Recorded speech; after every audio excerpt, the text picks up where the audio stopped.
online broadcast network, AFTERBUZZ TV. Over 20 million weekly downloads in over 150 countries, and your number one source for after-show entertainment.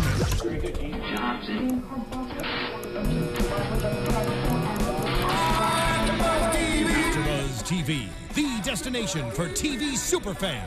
Producing after shows for over 300 of your favorite TV shows, interviewing celebrities and showrunners, and bringing you behind-the-scenes exclusives. All thanks to E! Entertainment's Maria Menounos, producer Kevin Undergaro, and internet leader Akamai. Now, let the buzz begin!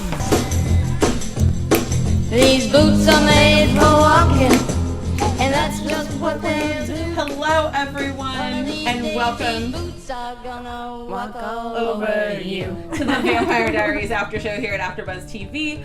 It's Halloween tonight on Vampire Diaries, so we are here dressed up. If you're listening to us on iTunes, make sure you check us out on YouTube because we're all in our best vamp behavior. I'm Tiona Hobson, and next to me is the one and only Roxy Striar. Thanks, guys, for having me back on the panel. Who, if you couldn't tell, she's a hybrid. Yeah, you get it. She's got the wolf and the vampire thing going. And I was giving CW just some love in general, so I got the blonde hair for iZombie too. You know, I'm like an all hybrid, all-encompassing hybrid. So, you know, the ears. It works. Thanks. And we have Miss Katie Campbell. Hello, and I'm talking with a little bit of a lisp because I have vampire teeth in, and my eyes are doing a vampy thing. You're doing great. Yeah, you're Thank doing great. you. And Sam Davidson. Hey guys, I didn't put the teeth in tonight because I would have choked on them. So Yeah, I took mine out early too. And we have a very special guest caller on the line with us right now, Michael Malarkey. How are you? Thanks for joining us. Hello, AfterBuzzers. How are you all? We're great. So, in case you guys are wondering, it's season 4, episode 4. I carry your heart with me. 7. Season 7. I said season 4. I don't know where that came from. It has been on for much longer than 4 seasons. So Michael, you play Enzo on the show, and tonight your storyline was actually pretty good because we have this new love interest for Enzo in Lily, and you're trying to get some answers out of some people. I don't know if I trust it. Yeah. Well, you know, the thing is, this whole Lily thing, I think, is driving everybody crazy. Yes. What's going on? Is he going to be like the new daddy for the Salvatore brothers and blah, blah, blah? But, you know, he's basically kind of testing the waters and seeing about the whole situation as well, you know, and I think his next move is going to be dependent on what she decides, and we see that she basically chooses Julian over him, don't we? Whichever scene that happened in this episode. So that's going to kind of spring him off into a new trajectory in the following episodes. I feel like Enzo is kind of playing a long game here, and I don't think he's actually interested in Lily. I think that this is some sort of ploy to either get what he wants or move further along into this family, whatever it is. So it sounds like what you're saying is that he's actually interested, though, that he really does have feelings for her. Am I hearing that correct? Well, there's feelings and then there's feelings, you know? I mean, I don't think he's there. This is not like, you know, adolescent first date kind of thing, you know. I mean, he's an adult about it. He's like, here's the thing. He's laying it down. I think it's more about power and respect than it is about romance in a way, you know. Is it a weird Freudian thing going on, you think? Because that's what I think. Because I always thought that Lily was essentially Enzo's, like, mother, in a way. Mother figure. I think Enzo has the hots for Freud. I mean, who wouldn't? Look at the guy. But Lily keeps on. Oh, who knows? Lily keeps on kind of shutting Enzo out of the conversation as well. Like, I have a family matter to deal with, so I think that would hurt Enzo. So that's why I'm with you, Roxy. I think it's a long-term game. I feel like it's going more that way. Which is why he wants Julian. Julian. I think Enzo he's also kind of like, he's not very trusting of people, and it takes a while for him to really let people in. So I think he's wanting to give, get rid of any shreds of doubts about her before he actually fully commits to a side, you know.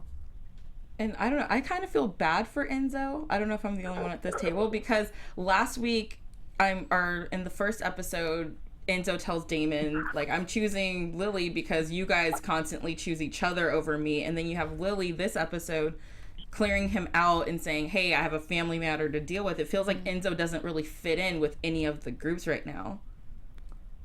Yeah, he's claimed to make a decision, but I don't think he has. I think he's still kind of bouncing between the two. Yeah, exactly. You know, he's been kind of bullied into making a decision in a way, so he kind of went for it. And I think there's a part of him now who's that's thinking, "Fuck, have I made the right choice?" I don't know if I'm allowed to swear on. You're here. fine. We're on the internet. Yeah, you're allowed.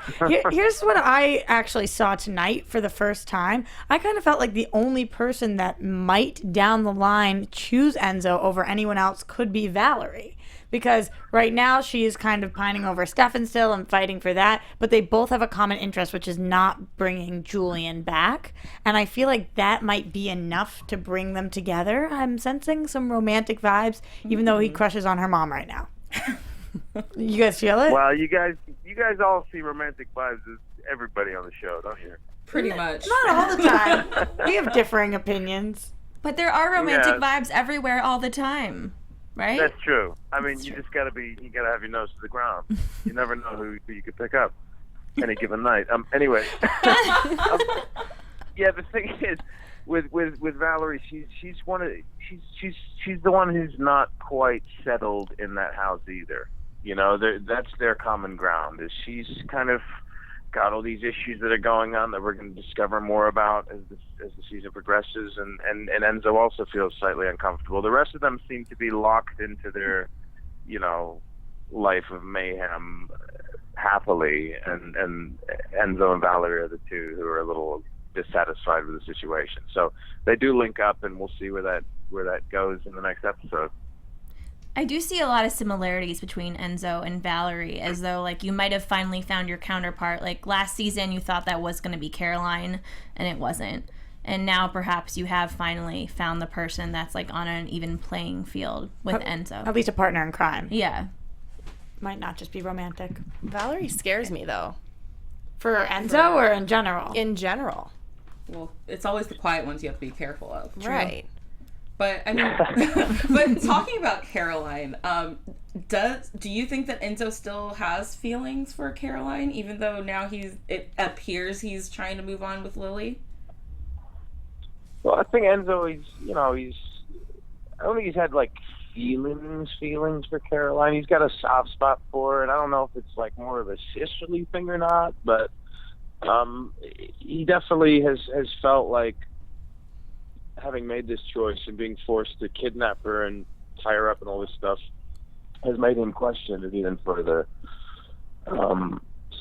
But there's also someone else on the horizon, which happens in his flash forward where we see him hooking up with somebody. So you will see what happens with that. That's all to come. So can you tell us you're not married to Caroline in the future then? Can we X you out of that one? I can't tell. No, maybe it is. Maybe he's just cheating on her? Maybe she's married to Hugh Hefner. You never know. It could be anybody. Okay.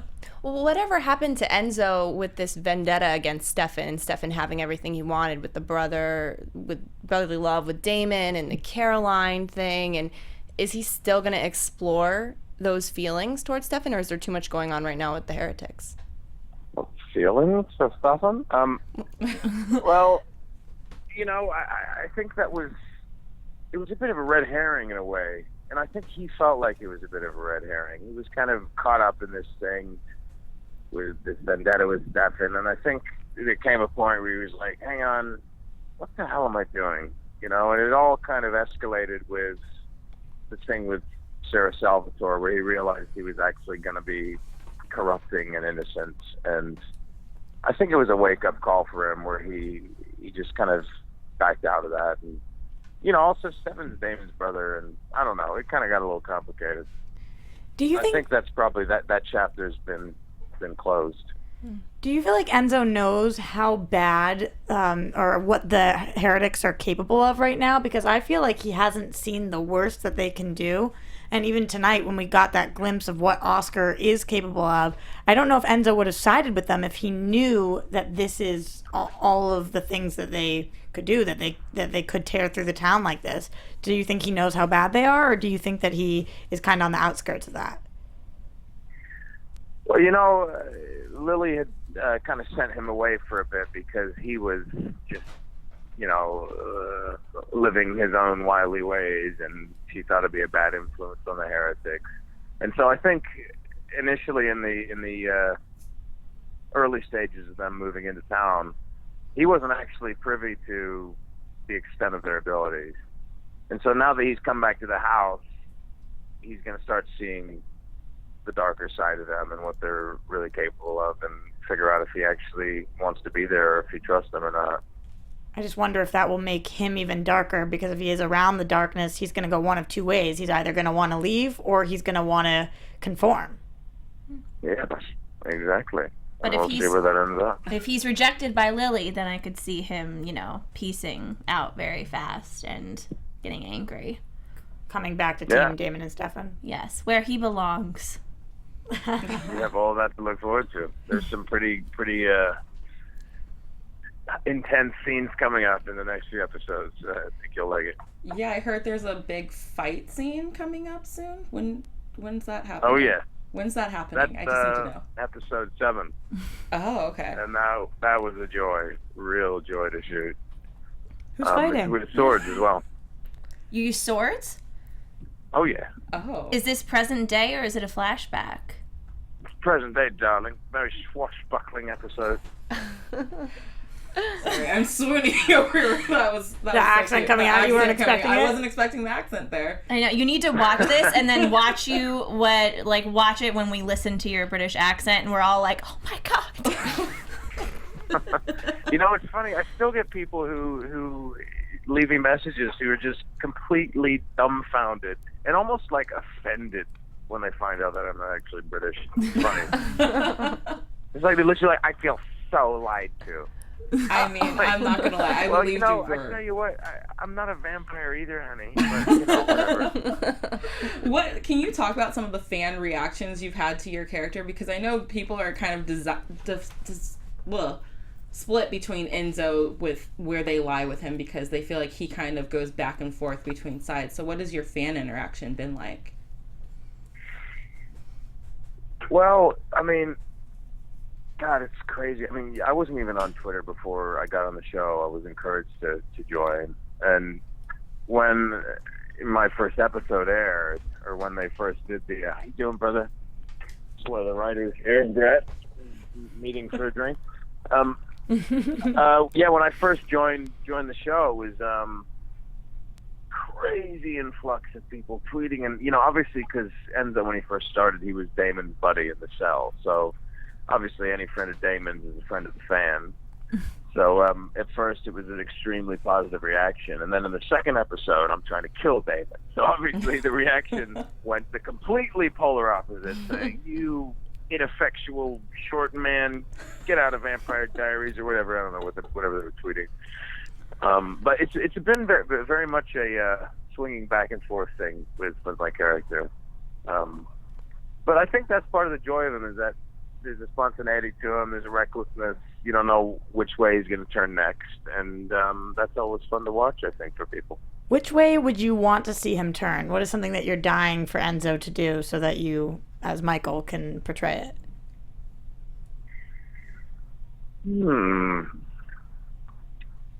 I wouldn't mind if he kind of went completely off the hinges for a bit. You got to see a kind of darker side to him. We have a scene in I think it's episode 8 where he kind of flies off the handle a little bit, and that was quite fun to play. But no, I'm really happy with how the season's turning out. There's loads of different elements to the character that we're exploring, and very dynamic, and I look forward to every new script. So one of the people, we have a live chat going on YouTube right now, and one of the predictions in here is that you are actually going to become Captain Jack Sparrow. So I could see that for Enzo's future. Things getting real weird on the show. Sparrow. Yeah. Well, I think he'd have to hit some harder times. He's a little too clean cut now for that look, huh? Yeah, I don't. Captain Jack looked like he crawled out of the sewer. He really does. And it did look like you got a haircut this week. I noticed your hair's a little shorter in this episode. Or perhaps it's more slicked back. We initiated a little Enzo makeover, and everybody's happier. Yeah, again, the people in the chat are very happy. They say that you're a breath of fresh air, and that also they love to hate your character right now. So that's some good fan interaction for you. They're not calling you whatever those names were you said before. Ineffectual short man. Yeah, I didn't want to say it again. I was going to let it go. And we remember these things. We remember them. you always remember. I remember the once I was playing The Great Gatsby on a play in London, and my buddy showed me this review. He's like, "We got a great review of the show." Blah blah blah. I was like, "Dude, if there's some bad stuff in there, just don't show it to me because I don't like to have that energy before a show." And he's like, "No, there's not. There's not. It's great." Obviously, he hadn't really delved into the whole article. And there was one paragraph where it says, "Malarkey's Gatsby reminds me more of a collegiate tennis player than a ruthless killer," or something like that. Wow. And I have never forgot that. And every time we get together, we kind of joke about this collegiate tennis player. Anyway. Well, we know you also have music stuff. So, is there a way? Are we going to see sort of your musical side come out in Vampire Diaries? And to break into song. A love ballad for Lily. Well, we saw a little bit of him playing guitar in episode 2. I'm not sure if there's anything else on the table for the rest of the season or not, but it's a nice little, insight into the character. It doesn't have to just happen on this season, though. Now that you do have your Twitter and all of that, people can follow you and find your music elsewhere. That's why this show's been great for your career, I'm sure. Yeah, well, this is it, and I've got a new album coming out next month on the 20th called Knots, a 7-song EP, and it's a great way to publicize your music for free, I suppose, on social media. Awesome. And can you let fans know where on social media they can find you? Yeah, Twitter and Instagram are at MK Malarkey, and Facebook is, I think it's just facebook.com/MK Malarkey. And on my bios, there's a link actually where you can check out the new album and pre-order it and get a free download of one of the tracks, so people can check it out. And the new single actually comes out next week on Friday, and it's going to be called Dancing in the Gray, which is the first track off of the new EP. Oh, cool. Wonderful. That sounds exciting. We'll make sure we'll open the episode with it. Yeah. Well, there you go. There we go. And before you go, I have to ask this because we all know that your wife is now working on another Julie Plec project. Is there anything you can give us? Any sort of secrets from what that show will be like? Containment is actually shaping up to be a really gritty-looking, almost docu-style drama. The acting talent on the show is fantastic.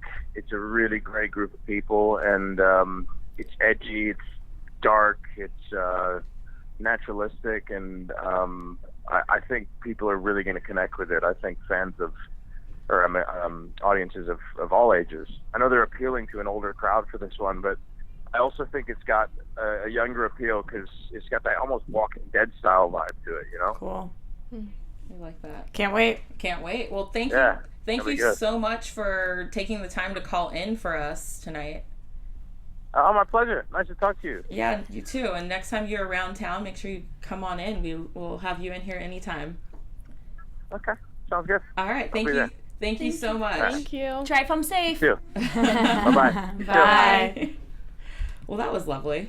Yeah, he's great. It's so interesting because the first time I met him was at Comic-Con, and like he just said, I don't know why. I feel like I had watched interviews with him before too, but I never, when he started speaking, I was like, that's not your voice.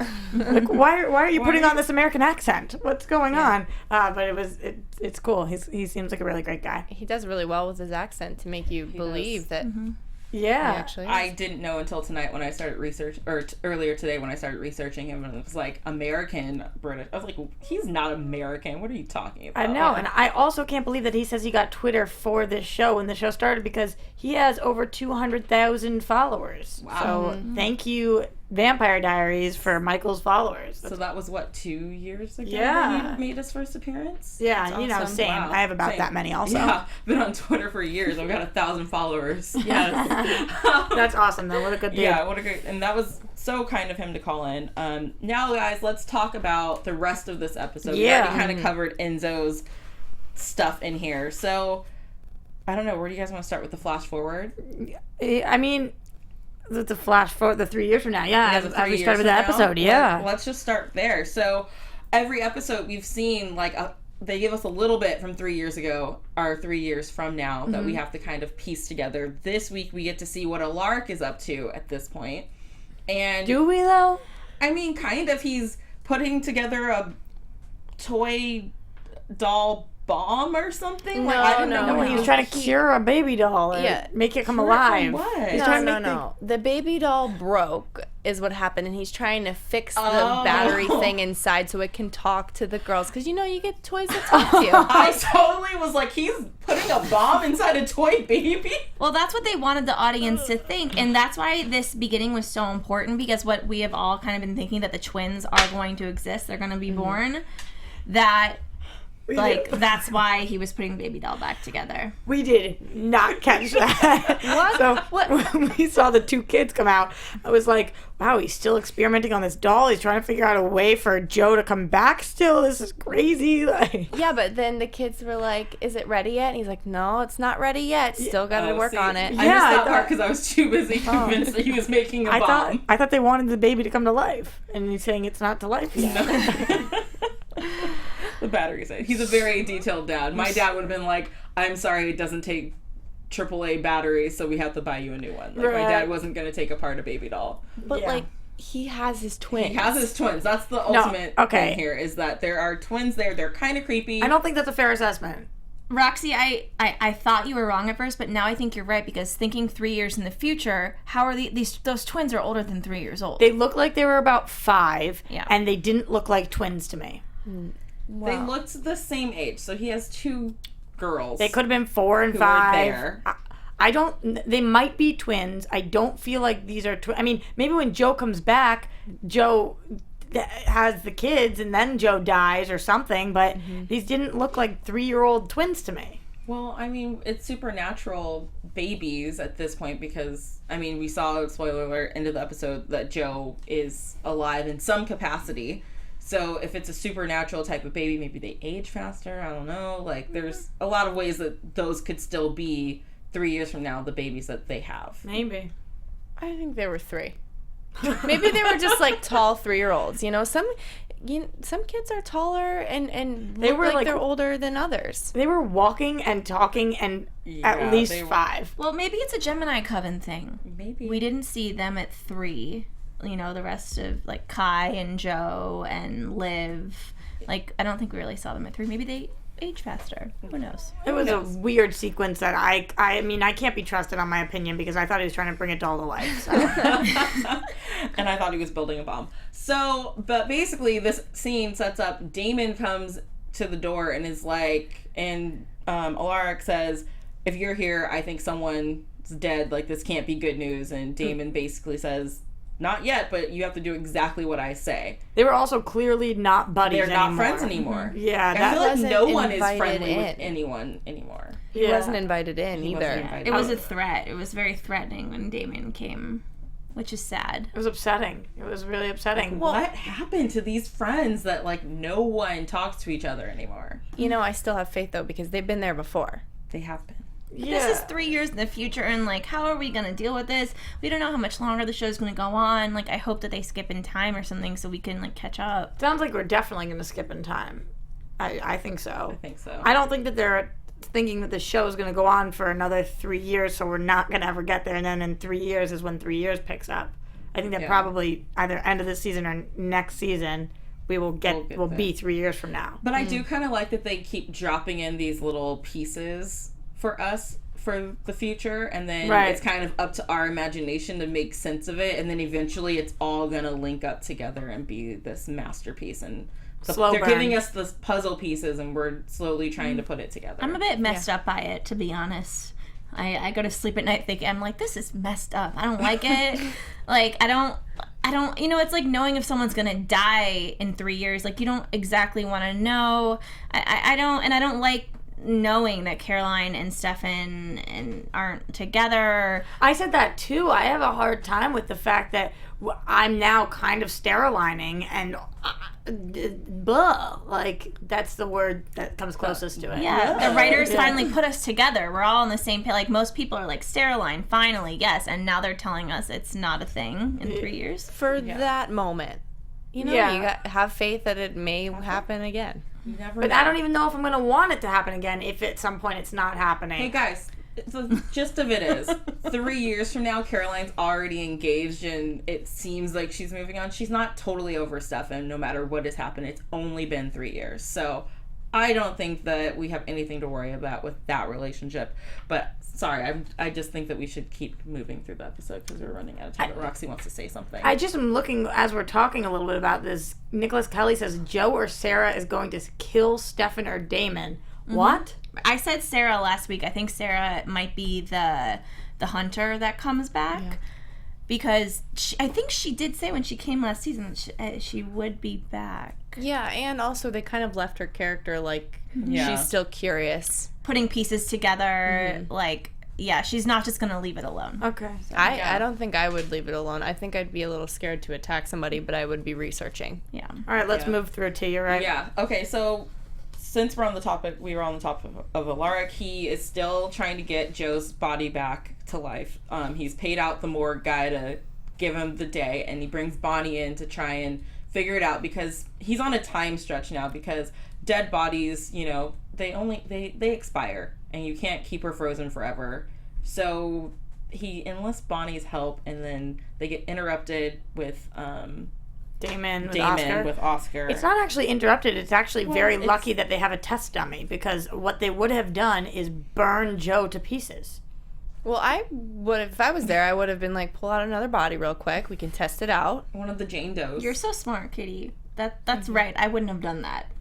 I wouldn't have thought that, but that is very... I mean, I don't know. We were on a time crunch with Oscar. We had to get Oscar back because we got to get Elena's body Because we back. gotta get Elena's body back. I don't like how Damon said that he was doing that not for him. Like, he was doing the Oscar thing for Lily. But really, though, he was doing that for him to get Elena back. Mm-hmm. Yes. I don't like that he said that to Alaric. Why? Because he should admit that he was doing it for him, just as Alaric was doing it for himself, too. I don't like Alaric lying about the fact that he has a stone.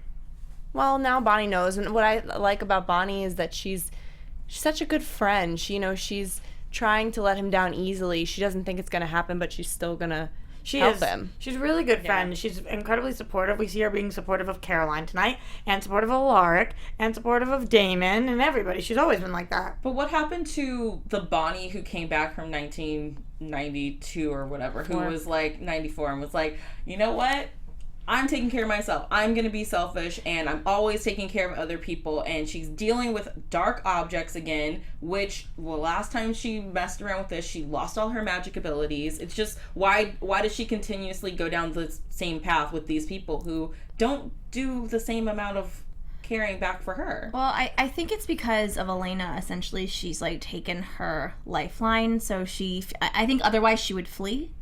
But, like, since she's taken on the responsibility because Elena's gone, that she's going to do what Elena would want her to. I think it's just, don't you guys have those friends that are like, I'm never going to date another guy like this ever again. But it's just who they are, and so they just keep doing it. She's like, I'm going to be selfish, and I'm going to stick up for myself. That's not who she is, so she's not going to do that. Well, we were also told that she was going to become this harder Bonnie when she came back, and we really didn't get to see that much. I think a little bit, last season, but not...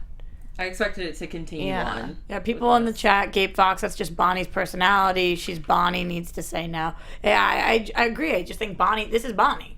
So she's not going to not be Bonnie. Elena was a good friend to Bonnie, though, essentially. Like, the best friend ever by letting her... I mean, it was a messed up situation, but Elena could have, chosen to have Bonnie killed, which is messed up. I get it, but it was a hard decision for everybody.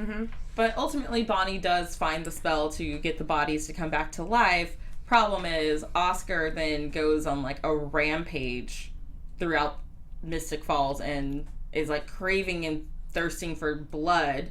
So we have to assume that this is something that's going to happen to Jo now that Jo is awake. That's what I was thinking. It's either that or it could be the fact that Lily said to Oscar, you're not yourself when you feed, and maybe he's just a crazy ripper type binger, you know, like when he starts feeding. So maybe that's just it. But the other thing that was very odd was that Oscar had like amnesia and didn't remember being in Myrtle Beach, didn't know how he got to Virginia. Like he didn't know a lot of things that had just happened in the last episode. So is Jo gonna wake up and not know who Alaric is, not know who Stefan or Caroline or any of them? And why didn't Damon call and say, hey guys, Oscar just went on a ripper spree. Maybe we should hold off on bringing Jo back. You'd have to assume that whatever effects Oscar's having, Jo's going to have tenfold because she's been dead way longer. Yeah, but guys, Jo's not a vampire. Yes, she's a witch. Yeah, but he's a vampire. He's a heretic, right? So he's both. She, like, why would she crave blood? She's not a vampire. It makes sense for him to crave blood. I don't think she's going to crave blood. I think she's going to be psycho. Equally as wrong could happen to her because we don't know the side effects of this stone. And with the flashes that Bonnie has been seeing from the stone, the images she sees, that's just scary enough to be like, hey, maybe we should pump the brakes and figure this out. But I do like that Damon asked Bonnie if she thought that they should go through with this. Like, he told Alaric kind of back off, chill for a second. Bonnie, do you think this is a good idea? And Bonnie still went through with it. I think this whole thing we keep seeing between Damon and Alaric is the start of the rift that's going to happen. They're being a little short with each other right now. Yeah. Yeah, and we started seeing it last week. You mean the rift that is the same rift as 3 years from now? I don't know, that 3 years from now seemed like something, like an event happened. Something was really bad, not just like a casual falling out. Well, both of them would choose their lovers over each other, like Elena and Jo. So if that came to terms, like they had to each choose, they would choose their women. Halliwell says, I predict Julian is now in Oscar's body because of the Phoenix Stone. Do we think it's possible, not even necessarily Julian, but do we think it's possible that it's not even Oscar in Oscar's body? I had a thought of that too because he didn't remember anything. And my first thought was, well, whose spirit got in there? Because one of the things Bonnie said was she thinks that the stone creates a bridge between the body and spirit, or the body and soul, and she had to find the right spell to bridge them together. And so in saying that, you don't know who could get trapped inside the body. So could Jo not be Jo? Right. And maybe Damon had to kill Jo because she went crazy. We don't know what this thing is doing. Even if it is Jo, maybe she was doing something to harm everybody and Damon had to put her down for some reason, and that's what happened. That's exactly what I was thinking, Katie. It doesn't seem like a casual fallout. It seems like a you murdered my wife. It's like a Vicky all over again. Yeah. I mean, his first words to Damon were, if you're here, I'm assuming someone's dead. Which means, like, I'm assuming you killed someone because you're a murderer because you killed my wife. Well, to me, that felt that the reason he's there, like, there had to be some kind of spell, some weird thing, because we saw him in the coffin, and everyone thinks he just put himself to sleep to wait for Elena, but something had to happen to either make him do that or that put him there. I kind of felt like we were going to see that in tonight's episode when we do go through the Damon storyline. I don't want to jump too much ahead, but that's where I thought we were going with it. Like, here's my wine, and now let me dagger myself. That's what I thought was going to happen too, yeah. But then I was like, oh, wait, we still have the whole season. It's only episode 4. Right. It's like, we already lost Nina. We can't lose Ian. Are you joking me? That would be awful. Unless we just jumped right there to the 3 years. Yeah, which we might. We don't know when we're going to officially make that jump, but I would assume it would probably be right after our mid-season hiatus. That's what I'm thinking, too. It's all building to that. And, I mean, let's talk about Damon. Basically, the whole episode, he's trying to get Elena's body back, and people keep questioning his motives behind it. One of the first things that someone brings up Stefan brings up is that Damon is now justifying all of his bad decisions and poor choices by using Elena. Like, I'm doing this for Elena. I'm trying to save Elena, so that's why I have to do this and that. So I don't get it. I don't get why everybody's questioning him. He wants Elena's body to be safe. Duh. Like, is this unexpected behavior from Damon? No. Is it even unhealthy necessarily? I don't think so. I think he wants Elena's body to be safe. I think he knows he's going to be alive forever and that he has to wait the 60 more years that Bonnie's alive, and he wants to be with... I think that's, like, very romantic and true love of him. It is, but it also could be argued that with Damon not knowing where her body is and it being cloaked, that her body's actually safer because someone who wants to use her as a weapon against Damon can't find her. Someone She besides put the Lily. body at the bottom of the river. How is that safer? But she actually did put it just in the ruins of the old Salvatore house. That's what she said she was going to do. Put it in the bottom of the river. Like, just because it's cloaked doesn't mean it's safer, because she could do anything with it. Anybody could do anything with it. Elena could be awake. Bonnie could die tomorrow. Elena could wake up and he could still not know where the body is. Do you think that's why he's keeping such a close relationship with Bonnie? Half of it? I mean... Because he wants to know when she dies? Kind of, maybe subconsciously. Because if he lost touch with Bonnie, she went off on her own adventures, like, he would never know. No, he would, because Elena would just wake up. I don't think that's why. I think he legitimately, next to Elena, legitimately loves Bonnie the most. I think so, too. Loves her. I think that they're honest-to-God friends, and that's why I think he's so torn. If he didn't love her, he'd kill her. Yeah. So, even if it'd make Elena mad. Yeah. If he didn't love her, I still think he would. No, I think he loves Elena. He loves both of them, but I think he loves Elena so much that if he killed her best friend, like, it would hurt her and him, yeah. That, too. A lot of factors go into Bonnie staying alive. They really wrote the story well that we feel that way, because I don't think anybody else could be alive where I would believe that Damon wouldn't kill them.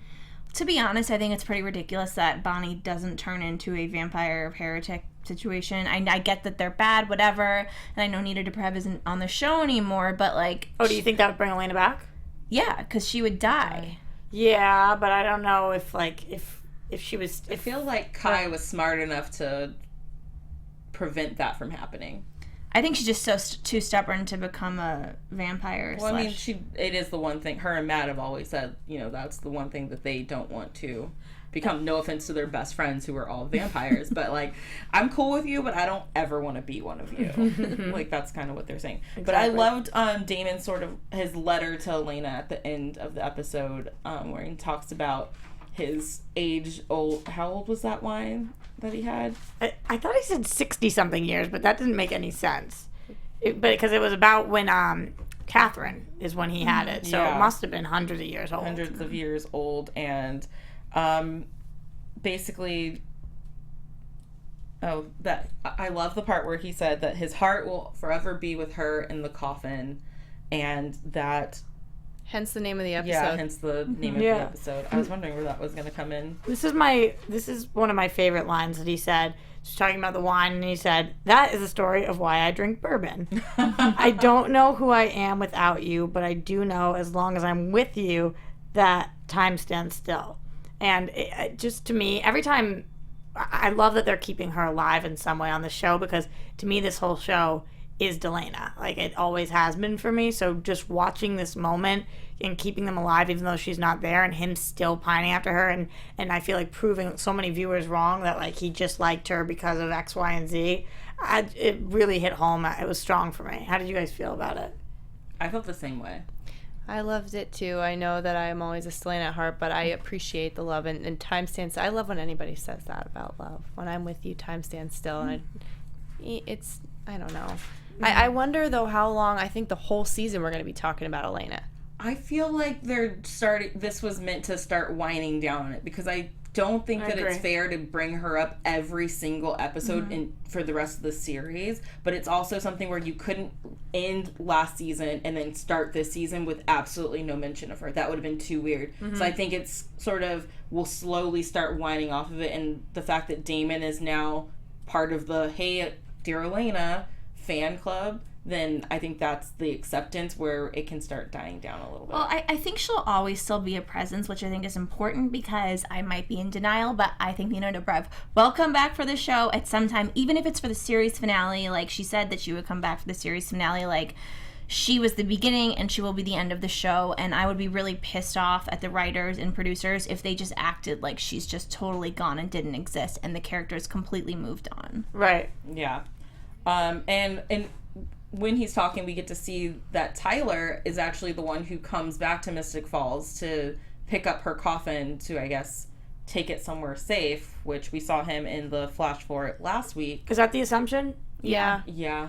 I feel like that's how he's now factored into what's happening in the future. Well, He at first trusts him a lot. Yeah, I mean, but that's weird also because they never had a close relationship. But at first I thought, why didn't he call Jeremy? But then at the same time, carrying your dead sister's or like Sleeping Beauty sister's body around is a little messed up. Yeah, and I feel like people would, if they're trying to harm Damon and they want to find Elena, going to Jeremy is an obvious choice. Going to Tyler, not so obvious. I also think that he just kind of has a weird respect for Tyler that he hasn't had for Jeremy or for Matt or for anybody. Tyler, who I just think is kind of like badass, and he looks at him and realizes that he'll be able to protect him, but he's also kind of out of the scene right now and out of the loop. I think it makes sense. Yeah, it's a good choice. Yeah, it is. Yeah, so let's talk about... No, we're not going to talk about them yet. Let's talk about Mary Louise and Nora first. So they are on a mission because they haven't gotten Oscar's body back. So they go to, what's it called? The Whitmore College to... And basically they threaten that they're going to kill a Whitmore student every hour on the hour until they get the body back. Oh my gosh. Get Oscar back. Stefan and Damon were so obviously lying. It was driving me insane. They were not good liars. Oh, when they had killed Oscar, when Oscar had died? Yeah. Yeah, and also Damon kind of was like a little wimpy in that moment. He's like, okay, I'll just throw out your drink for you. I was like, what? Yeah, it was weird. I took it as him being sarcastic and funny. Okay. That dry humor that we love so much from him. All right, that's fair. I'll take it. So, in order to distract them from killing people, they concoct a plan, and Caroline convinces them to go to this Halloween party, the Devils and Angels Masquerade. And it's there that we've sensed that their relationship was kind of rocky for a while, but here things kind of escalate fully because as they're getting ready for the party, you have our little devil Mary Louise, who is very conservative, and then Nora kind of tries to rip her dress down and show off her cleavage, and you can just see that Nora is acclimating a lot better than Mary Louise. Obsessed. I'm Pinterest. like, obsessed. She found her outfit on Pinterest. Mm-hmm. I mean, and it was just as slutty as it should be for today's Halloween costume. Yeah, I mean, Nora is picking up on the social cues of 2015, and the other one is not. Yeah, She's Mary Lou. Mary Lou. so jealous. Mm-hmm. She is. I get that though. They were together, and when they were together, they weren't allowed to be together, and now they're in a day and age where they can be together, and Nora's kind of eyeing other people. So I understand where that jealousy comes from. It's just not a good look on anybody. Jealousy is like just very unattractive and ugly. Mm-hmm. So, girl, you got to get out of that really quick. And I feel bad for Nora because they've been trapped. First, they were trapped in 1903, and they've been like dead too in 1903 because they stopped taking the blood. Yeah. So they've been trapped and not talking to anyone except for that family for a long time. So she's finally out in the world and she's seeing people, and she's clearly the social butterfly of the group, and so she just wants to get out there and talk to someone new. She doesn't want to talk to the same people, see the same people every single day. I think, and on the opposite of that, Mary Louise is also having a hard time with that because I think when they were so not having blood, they weren't even talking to themselves. They couldn't even move their mouths at that point. So she feels maybe robbed of having time with Nora anyway for a long time. Right. I get both their sides completely. Yeah. I don't think either of them are in the wrong.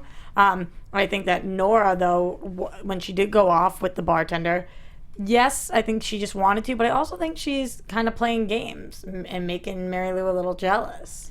I think maybe she's trying to make Mary Lou, like, join her. Like, come on, like, enjoy this new world with me. Let's have a threesome. I was just going to say that. Great minds, baby girl. Let's have a threesome. Seemed like that. It does seem like that. So they end up working their stuff out by the end of it, but I mean, it's also partially to do with Stefan and Caroline coming in, and first of all, I love them. Steroline.